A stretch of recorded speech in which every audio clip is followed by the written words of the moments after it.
another episode of LR Talks. I know you missed us. We missed you too. And we're back to your screens like we never left. Of course, my name is Ajijola Luadeni. You can call me Jade, and I'm here to take you on this joyride. If this is your first time coming across us, this is the right time to hit the subscribe button. You're welcome to LR Talks, a podcast where I'm sure that you're going to get a lot of knowledge while getting entertained at the same time. So like I said, hit the subscribe button, like this video, share, and drop a comment. Let's know what you think. If this is not your first time coming across LR Talks, it's a new year. It's about time you change your ways and hit the subscribe button. So, with me in the studio today is my very beautiful guest. Okay, so she is the CEO of Smevo. She takes interest in a couple of things: music, cooking, writing, and a lot of other stuff. But the most interesting part of this is she is a nurse, a registered nurse. And you're sure to learn a lot from her today. It's take of time, and on the table today, we have a very sensitive topic, which, I think is very important because we don't get to talk about it a lot. We don't get to hear about it a lot. And our topic today is dealing with the loss of a loved one. And like I said, I have my very beautiful guest, Nurse Joy Akiroko, in the studio with me. Hello. To take us through this topic. So we're starting off now. Good day, ma'am. Good afternoon. Good day. So, is there any part of you that I didn't mention, anything you like doing, any part of you that I didn't introduce to our guests? I'd like you to just, Oh, you captured everything. I captured everything. Thank you very much. Thank you. And I'm really happy to have you on the show today. Thanks. So very quickly, I'd just like us to, start with your personal experience. I'd like you to talk about your story. You can start from anywhere you are comfortable with. So we just want to hear your story and learn from it. All right. So thank you for bringing this topic up, because you would hardly see anyone addressing such a sensitive topic. Very true. And it's something that needs to be addressed, because a lot of people are going through that phase or have gone through it that have still not, been able to manage it. Yes. But personally, the experience I had was when I lost my dad. Oh. Yeah, so before he rested, he was already he has been ill for quite a number of time, and has been taking his medication. He has been on medications and checkups and all of that. But prior to the time he rested, or even before I knew, because I didn't know when he actually rested, I didn't know until 3 days after. But I felt this nudge. I just felt strange, because I was very close to my dad. I was daddy's girl. Oh. Very close to him. So I just felt this uneasy within me. And I had to tell my pastor then that, okay, I think something is wrong. I don't know what it is. And he already knew. He knew what's up already. Oh. He knew what's up. So my cousin called me, because she attends, she works at Lautech. So she already called me that she was going to see me. She wanted to see me and all of that. So when I went to visit her, she started off by asking, okay, how was my relationship with my dad? What happened to him? How is he faring? When was the last time I spoke with him and all of that? So before she now, do the news that he had gone. At first, I didn't know exactly how to feel. Because yes, I was already feeling like something was wrong. Okay. But then I tried reaching out. I tried calling my mom. How is that doing? The dad is fine. There's nothing wrong. That was what they were telling me. But I guess the reason was because I was preparing for my final exams. Okay. As at that time.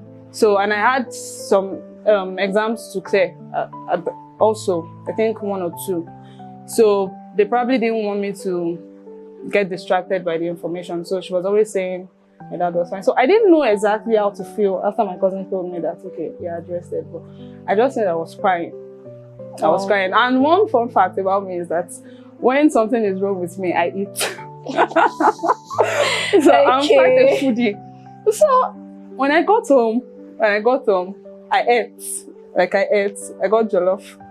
I ate. And then I was now thinking that, okay, I was processing the thoughts like, okay, what did I just hear? I didn't know exactly how to feel. Mm. I didn't know exactly how to feel. And then I had to, see my pastor, and I cried. I just cried. But what I was feeling was beyond tears. Mm. It was just like, okay, I just had to cry to show that, okay, I was You were grieving. But what I was feeling internally was beyond that. It was more like, this is not real, it's a lie. It's a lie. My dad is fine. There's nothing wrong with him. God, I know you can. I know this is possible. You can just ask him to wake up. Oh my God. And, So I had to travel the next day to see how everyone was doing, because my exam was supposed to be the next week. I reached out to my HOD because we were supposed to have a particular text, I think the next day. So I reached out to her. I was not going to be able to. I didn't care. I was not ready to hear anything. I just wanted to go home and be with the family. Then afterwards, on getting home, I met my mom. Everybody looked like there was nothing wrong with them. Everybody was fine. I was like, okay. So I traveled back to school, and I was just broken. I could not go to the mortuary to see him because burial was supposed to be a month after, and I spent a few days at home. So I could not go because, of course, my dad, there's nothing wrong with my daddy. My dad was doing fine. So at that time, I felt pain. Like, it was as though I had never felt it before. Like, all the pains that I was feeling, just minor. I felt pain. I can't even describe how the feeling was, but I was just always in tears. Then I had to seclude myself from people to an extent because, okay, I don't want that pity. I actually told few people at that. I didn't tell, like, how would I tell people, okay, I lost my dad and all of that. So I had to isolate myself. I was just doing everything. I cried. But I'm grateful for the community I had around me that expressed love. And yeah. That's about it. Yes. Well, I would like to pick something out of your story. You said that at the initial stage you were in denial. You didn't believe that anything was wrong with your dad. And considering that you're a nurse and all of that, I'd like us to talk about the stages of grieving and all of that, and how it differs by individual. Okay. When it comes to grieving, now you should understand, from my experience, I got to understand that the way we express our emotions, the way we grieve actually differs. Over time, I've had friends who had lost their mom, their parents, and all of that. And I didn't know exactly how to, express love to them or how to reach out to them. Yeah. So some people, they just take it as it is, like they just accept it. But mostly, from what I experienced, it was first denial, and then I felt angry because on getting home, now the way we express grievance differs. Yes. Right? So when I got home and I saw that, okay, my siblings, most of them, they were just doing fine. It was as though nothing happened. I was hungry. Some people were even planning, let's buy clothes, let's buy all of this. I was hungry, like, what's going on? Like, why are you guys planning all of this when something was up? Aside anger in that aspect, I was also angry at the fact that, okay, you guys didn't tell me my dad was gone. First day, second day, the third day. How could my dad have left? He did so much. He did so much in impacting me. Ensuring that my dad sacrificed a lot, a whole lot. So I was angry at the fact that, okay, it's close to my graduation. I would be inducted in a few months. I'll finally become the nurse she had always wanted me to become. Why would you leave now? Like, God, why would you allow my dad to leave now? I've just waited. Why? So I was angry. I was angry at a lot of things. I was angry with God. I was angry with my dad. It was a lot. So at that point, I was just having a rush of emotions. Yeah. Right? So over time, I was like, okay, I should have actually understood. I should have been there. Because most times, I didn't get the chance to really go home because of my clinicals. When every other student is at home, we had to stay back in school. So I barely spent time with them in the house. So I was like, okay, I should have just I should have just spent time with him. I should have, why didn't I even know ahead so that I would stay with him and all of that. So I had that, I started bargaining, you know, like, okay, could it be that, what must have happened? A lot of things and questions. Yes. And then it got to the point where I started accepting. And that was, I think, few days to when we were going to bury him. And then, okay, it had to settle with me that, okay, yes, this man is gone, but then he has gone to rest. He has gone to be with the Lord. So, yes, we know that God loves us. We love him, but God loves him more. Yeah. Especially the time when I started, you know, receiving words from the scriptures, from people around, that, okay, you have to settle with the fact that this man is gone. And he did not just go anywhere. He has gone to be with the Lord. He was a believer. He's a pastor. So that's beautiful. I just thank God. So that's reality. That was more like my consolation. And I came to terms with the fact that, okay, even if this man had actually died, he has gone to be at a better place. Yes. So yeah, that was it for me. The isolation, the times I was isolated, I didn't stay in that phase for so long because of the people I had around me. My family members back in school, they didn't allow me to, you know, feel that vacuum so much. Yeah. So I'm really grateful for them, really. So that was it, but I wasn't depressed. Some people experience depression. Because that phase of isolation, if they're not able to, you know, overcome that phase, then a lot of things will come in. Sadness, they'll start feeling this, okay, I'm in a dark place, I'm isolated, nobody loves me, nobody cares about me. And from there, they start feeling depressed. Like, okay, what's more to this life? The person I love so much, that loves me, is gone. There's nothing, and some might end up, you know, killing themselves. Can go that far. So that's to say that grieving has like an impact on mental health and emotional well-being. Yeah. And I really didn't just talk about that because, like we just established, grieving differs by individual. Yeah. You said your siblings accepted it, and some people were already even planning, let's buy clothes and all of that. But for you, there was still the place of, no, daddy's fine, nothing is wrong with daddy. There was a phase of being angry. There was a phase of asking yourself a lot of questions on things you thought you could have done better. And then you arrived at the stage where you accepted, okay, it has happened. Yeah. But, you know, because it differs per individual, I believe that it's the approach each individual should get, depending on how they take grief, should be different. In that, like your siblings now, if anyone was going to approach you and approach any of your other siblings at the time, the approach had to be different. Yes. Because the impact on emotion was different. Yeah. Just maybe because you were close to him or something. Yeah. And probably none of them was as close as you were at the time. But it must have affected your emotional well-being way more than it affected theirs. So I want us to really dwell on that. Coming from the place of your profession as well as a nurse, because I know that you undergo, like, you know, psychiatric nursing training and all of that. So you would have some knowledge on how that grieving can affect our mental health and emotional well-being. Okay. All right. So one way that it could actually affect us, it can be positive. Yeah. It can be negative. Definitely. For me, the effect was more positive. As much as I had the negative part too. But most times, the negative aspect of grieving, like I said earlier, can be isolation, feeling of sadness, bitterness, pain, intense pain.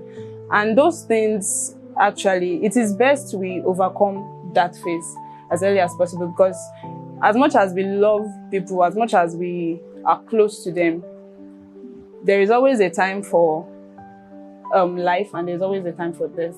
So we should come to understand that we love them, but we can't always have them with us. Yeah. So as much as we feel that pain, which is valid, we feel sad, we cry, we sometimes have to isolate ourselves.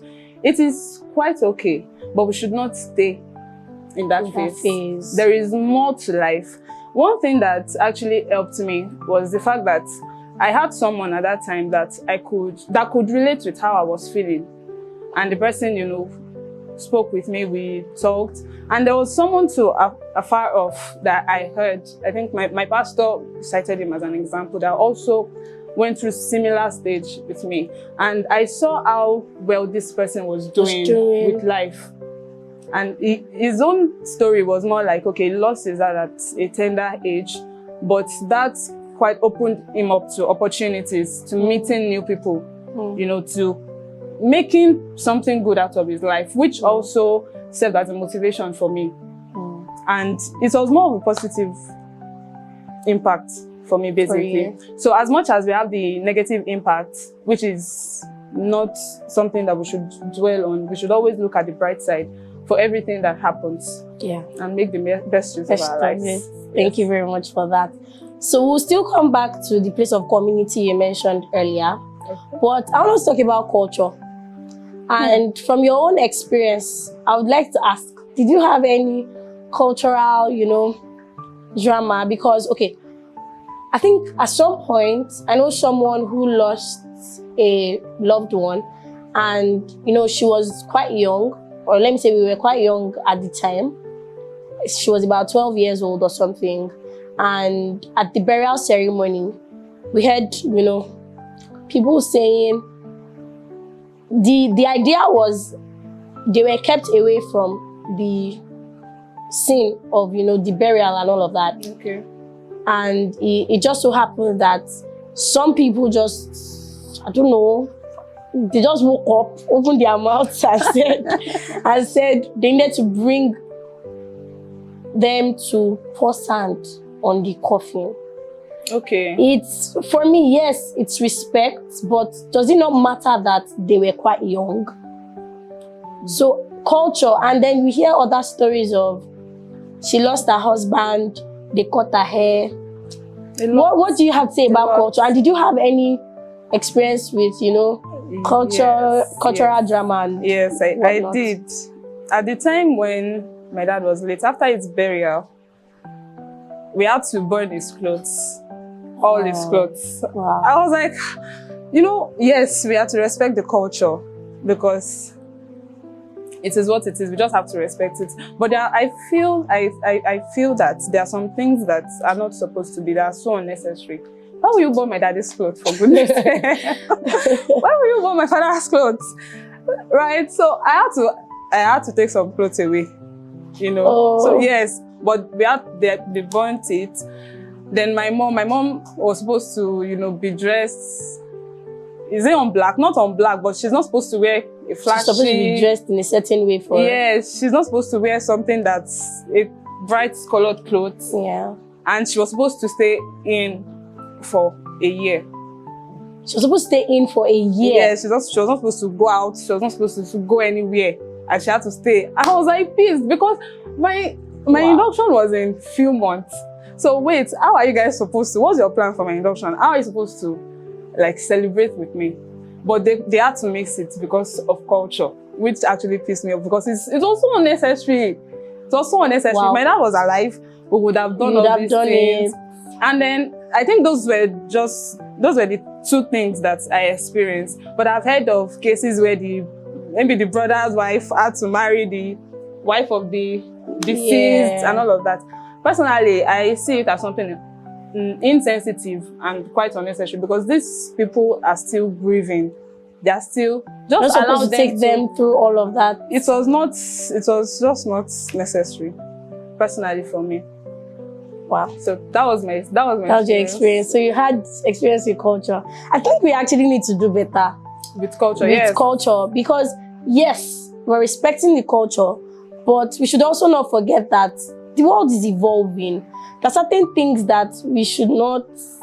Culture should even try to understand the state of the family at that time and support them, not cause them pain. Imagine shaving off the hair of the wife. Why? Is this so that the woman will not marry someone else? I don't know. She should not be fine anymore. No. I just think we need to do better, really. We need to do I better. don't think it's necessary. And back to the place of, community. I mentioned earlier that the approach needs to be different per individual and per situation. There are, should I say, there are death occurrences differ. For some people that is very, it was more or less expected. I wouldn't say death is expected, but if something had happened, if the person had died at that time, that okay, maybe he could have died because this happened. But some other experiences, like the person just traveled, nothing was wrong with the person had an accident and all of that. Approach should be different from someone that, I don't know, that probably the person was already sick and all of that. But our community does not know how to support people who are grieving. And you mentioned that you had like a very good support system when, you had your own experience. Yeah. So how would you say that community could be family, community could be friends, community could be church, community could be, community. Yeah. How do you think community plays a role in the place of helping a person come out of the grieving state? Okay. Now, first, my personal experience had made me understand that some people might not actually know how to, help one that is grieving. I used to be like that, where, let's say I know someone that, okay, yes, I'm a nurse, right? So over time at the hospital, you say that, okay, you have to empathize with your patient and not sympathize with them. So most times when we lost a patient or so, we empathize with them. Ah, sorry, madam, they have gone to rest and all of that. But I actually don't feel, I don't feel their pain, right? So most times when I even have someone, let's say a friend that lost someone close to them, I don't know exactly how to empathize with them or sympathize with them. I don't know how to, let's say, be there for them. I just know that I'll just write my condolences, may God comfort them. So I understand that it's not everybody that would actually know how to act. But I also believe that it can be learned, especially with this platform. You can learn it. Most times when people are grieving, we have different means, we have different ways we grieve. Some people would want to be alone. Some people would need a shoulder to cry on. For someone that likes attention normally, we want everybody to know that something is wrong with them and you're supposed to be there for me at that particular time. So we have different kind of people and there are different approach to grief. But one thing we can do as someone close to them or someone related to them is just offer them the support and attention that they can get. Be there for them. Let them know that they are not alone and that you understand. You might not understand how they feel, so don't say you understand because you don't. But just let them know that you are there for them. Support them. If it is, just be there for them. For me now, the time I had to travel the second time for my dad's burial, I don't even know what to say. When I say actual school mother there, she traveled with me and she was there all through the period.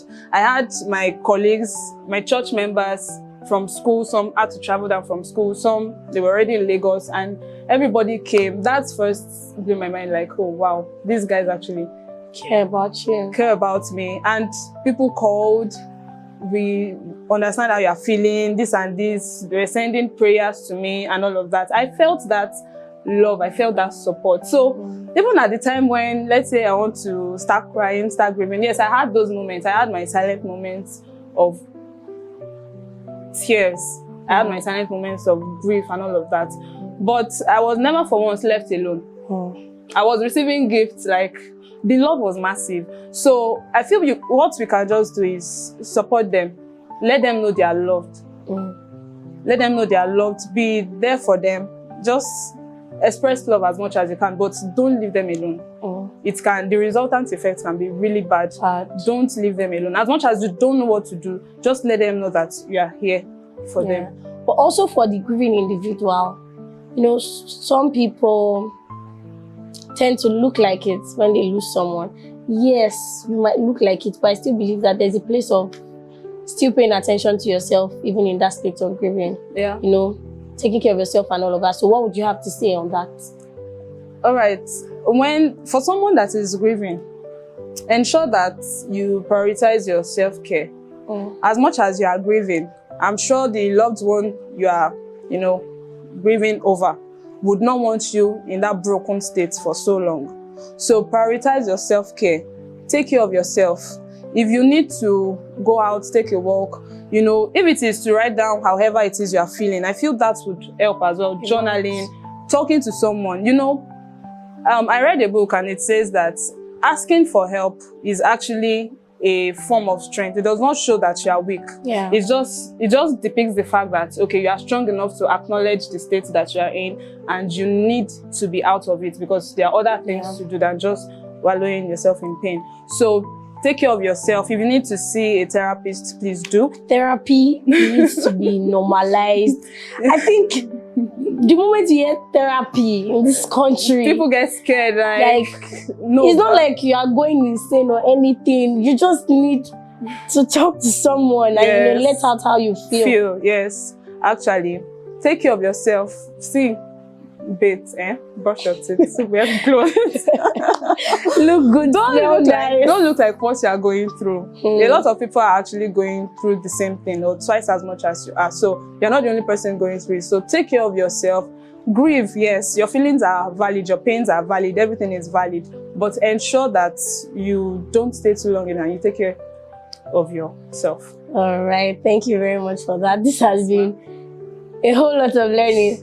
But I'd still like us to talk more on, how to handle special occasions where that particular person you lost is very, like their birthday, some families, have traditions. Yeah. They have celebrations that they do every year and all of that. Yeah. So how to handle such special occasions? Like for someone, let's assume there's a family. Okay. They probably lost the mother figure in the family. And there's probably a recipe she makes every Christmas. And then she's not there anymore to make her recipe and all of that. How do you handle feeling their absence in, settings where they're usually there at that time? Yeah. For that, I would say it differs per family. But as much as you can, do things that would help you to remember that person, that would help you to keep them in mind and keep their legacies on. For me, my dad, now, every night in the house, every night, you would always hear the sound of his bell. You always hear my dad singing hymns. So after he passed on, the night I came, my brother was like, and daddy would be singing by now. Daddy would be, we already have that particular way of doing things. Fellowship in the morning, you hear his bell, baga, baga, everybody come outside and all of that. So after his demise, after he rested, those things, my mom continued them. Wow. We continued. Every New Year, after crossover, by the time everybody gets home, my dad will we don't know where he gets his mint notes from, and then he'll start calling us one after the other. This is your own, this is your own. It was so sweet then. And he passed on by November. We did his burial by December. So the crossover, it was like quite close now. And everybody was like, God, we miss daddy so much. We do this, we do that. And then after crossover, I just saw my mom with mint notes. Okay. Oh my God. So, it was a sweet thing to have. It was a sweet thing to do. And over time, she has been, and every other person, we have been continuing with that culture. There's a particular kind of food we eat on Christmas morning. It was not like we already have a culture that we do, whether it's around or not. And those things keep bringing us to the fact that, okay, daddy is still here with us, even though he's not here. So you're keeping his memory alive. Yes. And even in church, there are some things that we do that, there are some, I don't want to go too far, but there are some ways he does his things. He's a principled man. And we try as much as possible not to reduce the standard that he already laid before he rested.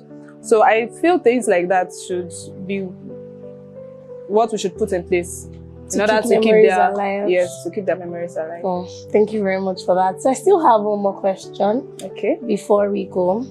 And that question is, did the incident in any way affect your relationships with any family members or any friends? If yes, how did you handle, that scene at the time? Okay. So it affected my relationship with I don't know what to call the person, maybe a friend or not a friend like that, but with someone. And what happened was that this person was angry at me because I didn't tell her my dad was late.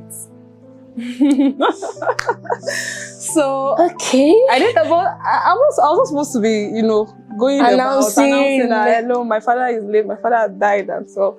But then I understood, because I can be the kind of person that understands. I understand people. I try as much as possible not to judge. So I'll just it's probably because of the relationship we had before. She was expecting that I would tell her and all of that. But even myself, I didn't know. I didn't. Did not tell you to. Yeah, so after everything was down, we had to resolve it. She expressed how she was feeling, and I had to apologize that I'm sorry, I was going through a lot at that time. And then with, let's say, distant relatives and maybe family friends, at that time, let's say the time I was at the angry phase, where people were talking about, not my family members precisely. I think I said my siblings, but not really my siblings, but family friends. They were already like, okay. So someone said that they will drop cow. Someone said that. I was like, what's the meaning? Were you waiting for him? Like, what's the meaning of all this? Like, what is this that you guys are talking? If he was alive, bring all this money, hospital bills, at least we'll take him for a better care and all of that. Yeah. So at that time, I just discarded everything, everybody. I was just focused on what I needed to do and the people that came around to, encourage me. So at that time, I was not even, the people that were around would notice that I was not really interacting with the people around, so to say, because what they were doing didn't make sense to me. And it got so much. Your mommy to stay home for 1 year. Like, she didn't come for an induction. my mother was They should have strong. they should have thought about the fact that you had just lost your dad. Your dad was not going to be at the induction ceremony, and then they stopped your mom from coming. Oh my God! So at that time, I felt angered. I felt bitter, but I had to take it to God in prayers because it was already like taking my peace. So I had to pray about it, and of course, I felt comforted. I felt at ease, and I was just saying, I was mentioning the names one after the other. After the other. You. I forgive you. you. Wow. I forgive, because I would have said that, okay, reach out to them and let them know how you feel and all of that, but we don't have that close relationship. So I could not have gone to them, brother, what you did. What you did really pained me. So, I had to, settle it at the place of prayer. Yeah. Whoosh, this has been a long session, and I sure hope you learned a lot. Do you have any final words for our viewers at home? Okay, my final words would be that we should understand that our loved ones, as much as we love them, we won't always be together. My pastor would always say, for every relationship that you have with people, there is a countdown. Whether physical or however it's going to be, but sooner or later, we would have to, separate. So it is best that we make the most of the time we have together. Express love, celebrate them, support them as much as you can, and just let them know that you are always there for them, basically. And even at the time when it looks as though we have lost them, we should take conscious efforts to use that as, how do I put it now, to navigate that impact positively on our lives and not allow ourselves to be, drawn back with their loss. in whichever way. Thank you so much, Nosakiroko. I am so Thank glad you came on the show. Thank you for having me. So, to you at home, I am sure that you've learned a lot so far today. If you've experienced any losses, if you'd like to share with us how you coped through the grieving phase, please do well to drop a comment in the comment section. If you have not subscribed to our channel, it's about time you did so. Like this video and share someone you think it would be useful for. I'll see you on the next episode of LR Talks. I remain your humble host, Jade. Bye.